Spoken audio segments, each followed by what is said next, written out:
Hello guys, அஸ்ஸலாமு அலைக்கும். Welcome to ஷைகுல் பார்வை. ஸோ இன்றைக்கி நான் எடுத்துகிட்டு வந்திருக்கிற டிஷ் தான் வந்து டர்கிஷ் மேனமன். ஸோ இது எப்படி பண்ணுறதுன்னு நம்ம இந்த வீடியோவில் பார்த்துடலாமா?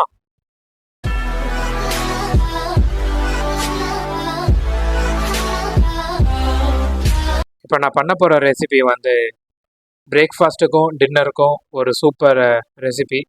அதனால் நான் என்ன எடுத்திருக்கேன்னா, நம்ம மிளகா பஜ்ஜிக்கு ஒரு மிளகா யூஸ் பண்ணுவோம்ல, அந்த மிளகா எடுத்துக்கோங்க. எடுத்துகிட்டு இந்த மாதிரி வந்து ரவுண்டாக கட் பண்ணிக்கோங்க. ஸோ உள்ளே வந்து சீட்ஸ் இருந்தாலும் ஓகே தான், இல்லைனாலும் ஓகே தான். சீட்ஸ் இருந்தால் கொஞ்சம் நம்மளுக்கு அந்த காரம் கரெக்டாக இருக்கும். ஸோ இதே டர்க்கிஷில் வந்து அந்த சீட்ஸ் எல்லாமே ரிமூவ் பண்ணிடுவாங்க, ஏன்னா அவங்க வந்து அந்த அளவுக்கு காரமாக சாப்பிட மாட்டாங்க. ஸோ செகண்ட் நம்ம என்ன பண்ணலான்னா, ஒரு 3 தக்காளி எடுத்துக்கலாம். இங்கே 2 பேருக்கு பண்ணுறதுனால தக்காளி நான் கம்மியாக தான் எடுத்திருக்கேன். ஸோ நீங்கள் வந்து நிறைய பேருக்கு இப்போ 4 பேர் 5 பேர் பண்ணுறீங்கன்னா, நீங்கள் தாராளமாக 5 தக்காளி 6 தக்காளி கேட்டு எடுத்துக்கலாம். எடுத்துகிட்டு நல்லா சின்னதாக கட் பண்ணிடுங்க. நான் இப்போதைக்கு இந்த மாதிரி பெருசாக வெட்டியிருக்கேன்.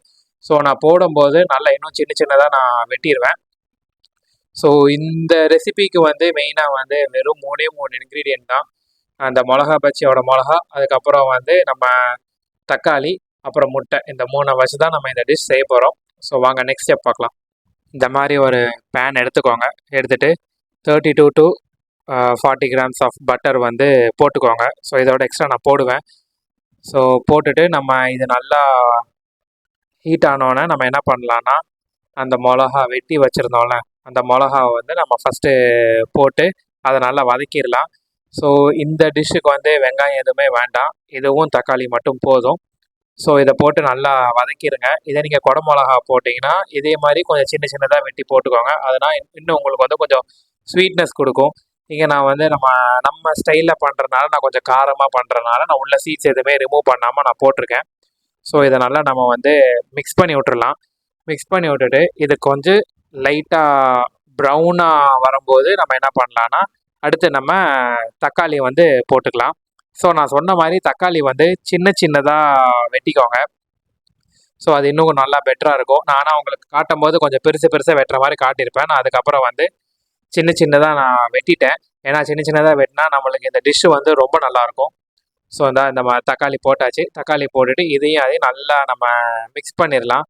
ஸோ தக்காளி நல்லா வதங்குற வரைக்கும் மிக்ஸ் பண்ணிக்கோங்க. மிக்ஸ் பண்ணக்கப்புறம் நம்ம அடுத்த ஸ்டெப் நம்ம பார்க்கலாம். இந்த மாதிரி ஒரு பவுல் எடுத்துக்கோங்க. எடுத்துகிட்டு இதில் எத்தனை பேருக்கு நீங்கள் பண்ணுறீங்களோ அவ்வளோ முட்டை இதில் உடச்சி ஊற்றிக்கோங்க. ஊற்றிட்டு இதை நல்லா கிண்டி விட்டுருங்க. ஸோ இதை கிண்டி விட்டதுக்கப்புறம் நம்ம அடுத்து என்ன பண்ணலாங்கிறத நான் சொல்கிறேன். ஸோ நம்ம முட்டை அந்த இது ரெடி பண்ணியாச்சு. இப்போ நம்ம என்ன பண்ணலான்னா, ஏற்கனவே வதக்கிட்டு இருந்தோம்ல, இதை நல்லா வதக்கிடுங்க. தக்காளி வந்து இந்த மாதிரி நல்லா மசிச்சு இருக்கணும். நம்ம குழம்புக்கு பண்ணுவோம்ல, அந்த மாதிரி நல்லா மசிச்சு இருக்கணும். ஸோ டர்க்கி அங்கே என்ன பண்ணுவாங்கன்னா, மசாலாஸ் எதுவுமே போட மாட்டாங்க. ஸோ நம்ம இங்கே உள்ளதுக்காக நான் இது பண்ணனால நான் லைட்டாக உப்பு, அதுக்கப்புறம் மிளகாத்தூள் 1 ஸ்பூனும், அப்புறம் பெப்பர் வந்து 1 ஸ்பூனும் நான் இங்கே போட்டேன். நம்மளோட இதுக்காக, காரத்துக்காக நான் போட்டேன். ஸோ போட்டுட்டு அதோட நல்லா மிக்ஸ் பண்ணி விட்ருங்க. ஸோ அவங்க வந்து இதை வந்து அங்கே எப்படி பண்ணுவாங்கன்னா, இந்த மசாலாஸ் எதுவுமே போட மாட்டாங்க, வெறும் உப்பு மட்டும் போடுவாங்க. ஸோ இங்கே நான் வந்து மசாலாஸ் வந்து நான் போட்டுக்கிட்டேன்.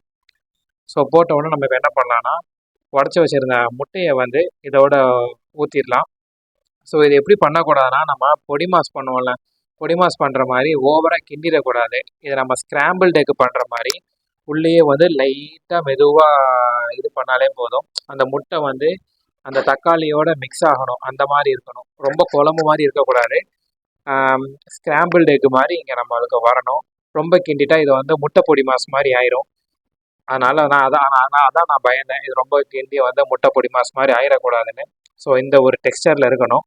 ஸோ வந்தோடனே இதில் நம்ம என்ன பண்ணலான்னா, மாசரேலா சீஸ்னு ஒரு சீஸ் இருக்குது, அப்படி இல்லைன்னா ஷ்ரெட்டட் சீஸ்னு ஒன்று இருக்குது. அது இந்த மாதிரி வந்து நல்லா வந்து துருவி விட்ருங்க. துருவிட்டு ஃப்ளேமை ஆஃப் பண்ணிடுங்க. ஆஃப் பண்ணி ஒரு 5 minutes வச்சுருங்க. இந்த சீஸோடு வந்து அந்த முட்டை நல்லா ஸ்ப்ரெட் ஆயிரும். ஸ்ப்ரெட் ஆனோன்னு ஒரு டேஸ்ட் ஒன்று கொடுக்கும்.